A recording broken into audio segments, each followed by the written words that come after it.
This video will describe the audience's dialogue, which you see here. And you're allowed to define up to 5 audiences. I've defined 4: churched adults, unchurched adults, church children, unchurched children. You can name them anything you want. You can change from one audience to another.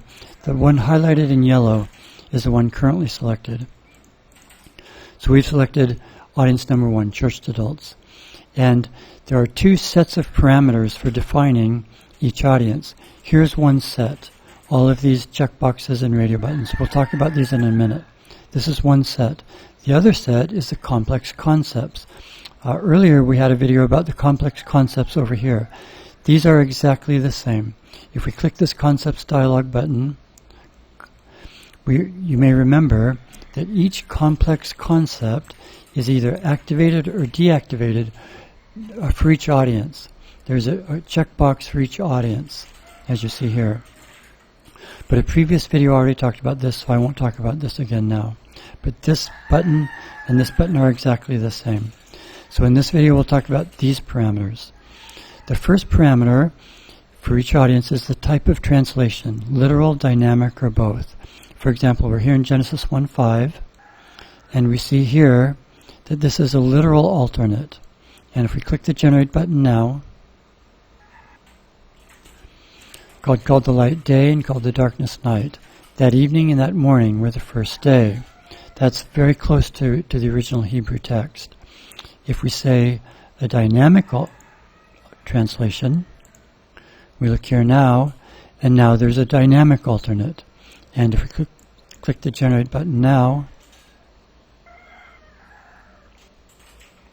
He, God, did these things on the first day. So nothing about that evening and that morning, just He did these things on the first day. That's a dynamic alternate. You also have the option of including both.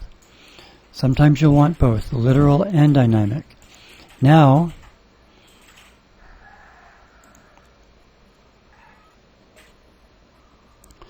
when you include both literal and dynamic, TBTA inserts these particles, and you can link these particles to any target text that you want. This is an English project, so I've linked them to literal alternate and dynamic alternate. And now, since we've included both types of alternates, you need to know where one begins and where the other one begins. So God called the light day and called the darkness night. Literal alternate, that evening and that morning were the first day. Dynamic alternate, God did these things on the first day. So you can include both types, literal and dynamic. So that's the type of translation. Type of notes. You can have no notes included, you can have study notes included, and you can have devotional notes included. We don't actually have devotional notes yet, but we will in the future. And right now we have very few study notes, but I'd like to give you one example. Let's go to Genesis 3:15.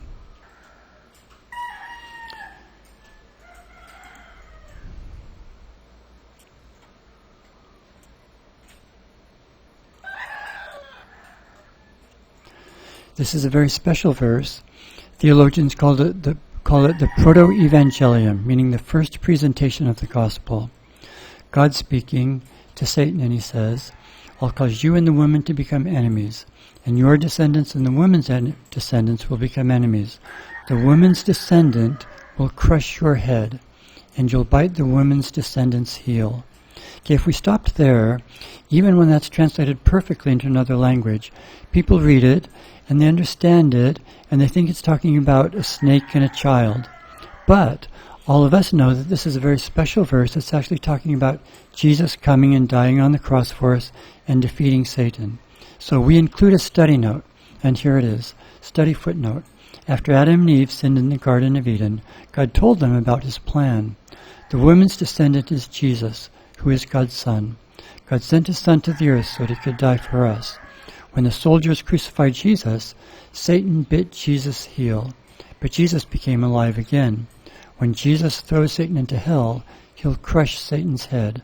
Satan will suffer in hell forever because he didn't obey God. Although Adam and Eve didn't obey God, He forgave them so that they could live in heaven with Him forever. So we include these study footnotes. So you can either include them or exclude them for each type of audience. Next comes the different types of implicit information. We have cultural implicit information, situational implicit information, historical implicit information, background information, subactions, and geographical names. And I'd like to show you an example of that. Let's go to Ruth 4:5. And we see here that this is implicit cultural information. And if we generate this verse now,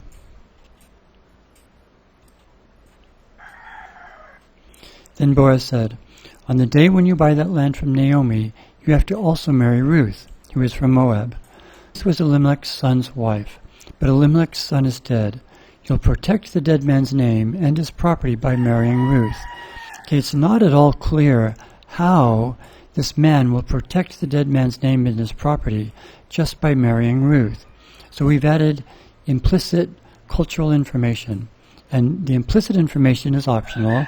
It's tagged with these double brackets. When you and Ruth have children for Elimelech, his family will continue owning that land. Now it's clear how this man will protect the dead man's name and property by marrying Ruth. So this is optional. All of this information is optional. You don't need to include it in your translation. You can keep it if it's helpful to your audience, but for an audience that's familiar with the Bible, they're familiar with Jewish culture, they don't need this information. So it is optional. Next, okay, types of footnotes. Explanation of Hebrews names. That's like Naomi means sweet, but Mara means bitter. Things like that. We don't actually have cross-references yet, but someday we will. Rhetorical questions. Not all languages permit rhetorical questions. Some languages that do use them may not want the rhetorical questions for younger audiences, for the children. So you have the option of converting these to a statement.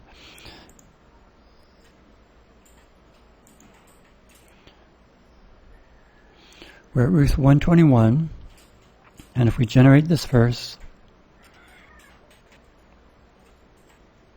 then Naomi said, "When I left Bethlehem, I had many good things, but the Lord took those things away from me. So why should you call me Naomi?" That's a rhetorical question. Your language may not permit rhetorical questions. So you can come here, check this box. Now, instead of having a rhetorical question, we will include a statement. If we generate this verse now,